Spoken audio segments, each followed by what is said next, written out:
Hey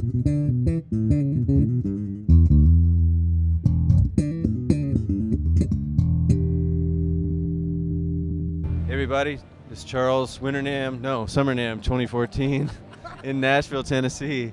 And I'm here with Michael Tobias and Norm, and we're talking about MTD basses.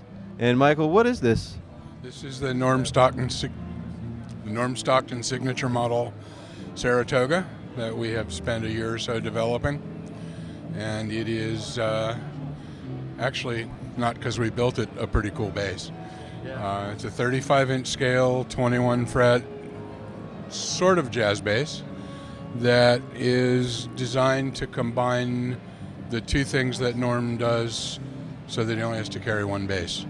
So the humbuckings and the preamp are based off our normal MTD system, but the coils are splittable and you can drop it down to a jazz bass and have that voice, but it's also a buffered split, so there's no change in volume. And what do you love about it, Norm?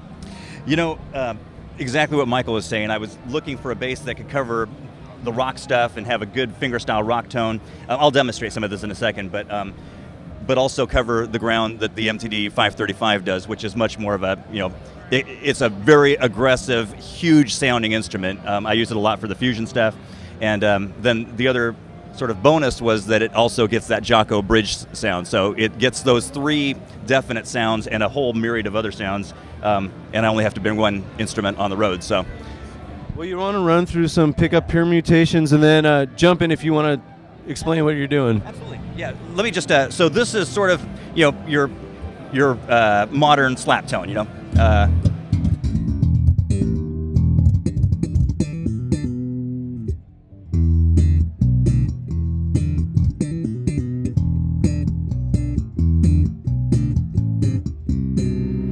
Gets that it has the brightness,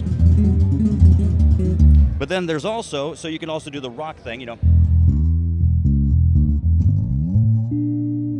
Yeah, the mid-range is splittable at 400 and 800 hertz, so the low mids at 400 give you a more traditional voice, and when you pop them up to 800 it makes a brighter, more aggressive top end. Which definitely, when you go to 800, then you get more of that Jocko-ish kind of a thing, It's early. My fingers aren't working, but yeah, it's definitely got.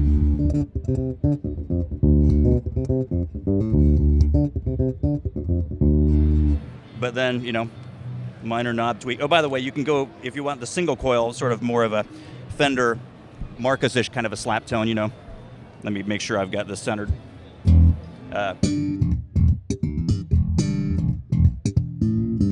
Kind of thing. So, very versatile instrument. The most versatile MTD I've ever played. I love it. Anything else you got to say about this thing, Mike? No, there's titanium inserts in the neck. That's NAMM's prototype. This is number 6.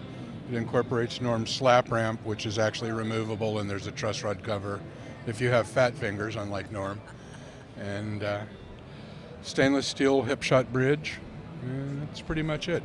Really nice quilted top, alder body, maple neck, and a bird's eye board. This is out and available now. Available now. Are you selling direct via dealers or? Dealers mostly. We have a very small but strong dealer network. But we only make about 150 basses a year, so it's not like there's mass quantities. So Michael, you've also got a solid body here at the show. Not a bass at all. Something much different. 6 strings. Yeah. So this is our Rubicon Telly style. It's a roasted swamp ash body, roasted flame maple neck, roasted bird's eye board with a set of custom split rail Lindy Fralins, an engraved Godot bridge, and it's set up just like a stock Telly. It's really sweet. We've been experimenting with the roasted woods because they're more dimensionally stable, and it seems to make the instrument sound old immediately, because the roasting breaks down the cell walls and sucks all the moisture out. And it gives the bass or guitar a really sweet, mellow, round voice. You told me a story, too, about this thing traveling down to the show from New York City, too, and kind of held up pretty well. held up great. It's was strung in the shop 2 weeks ago in upstate New York, and the shop's humidity controlled. Got packed up, left out in the garage overnight with the pallet put in a truck and trucked down here through the humidity and the rain, and the neck hasn't been adjusted yet. It still didn't even change tuning. So cooking helps make it a more stable guitar. Appears to make it much more stable. The process, unfortunately, makes the wood more expensive, but it's pretty well worth it, I think. It's a pretty spectacular guitar. Steve, you want to play a few things and show us how it sounds?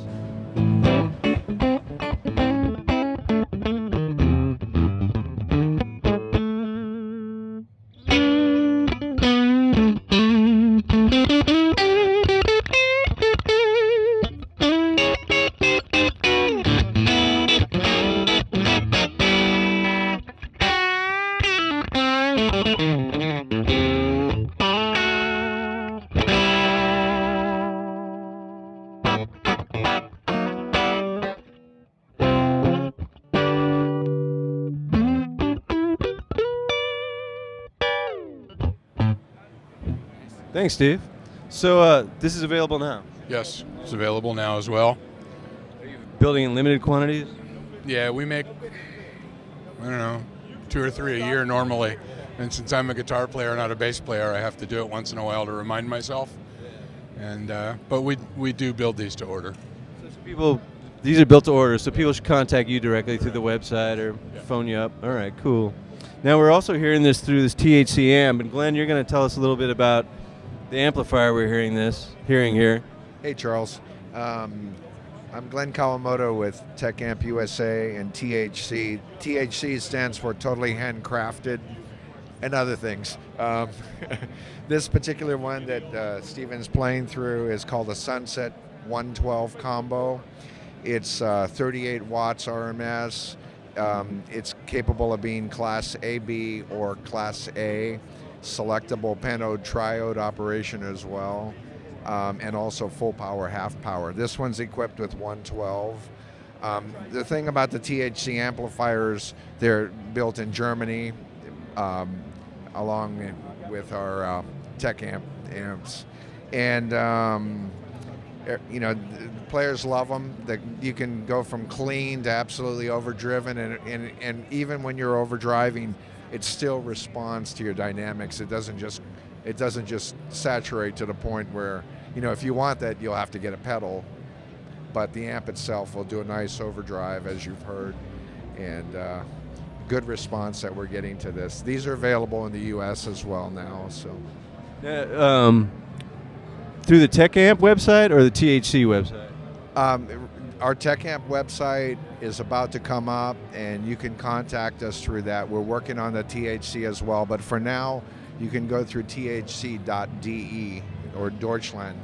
So, cool, Glenn. Thanks for the information. Thanks, Charles. All right, folks. For Michael, for Steve, for Glenn, this is Charles signing off from Nashville, Tennessee.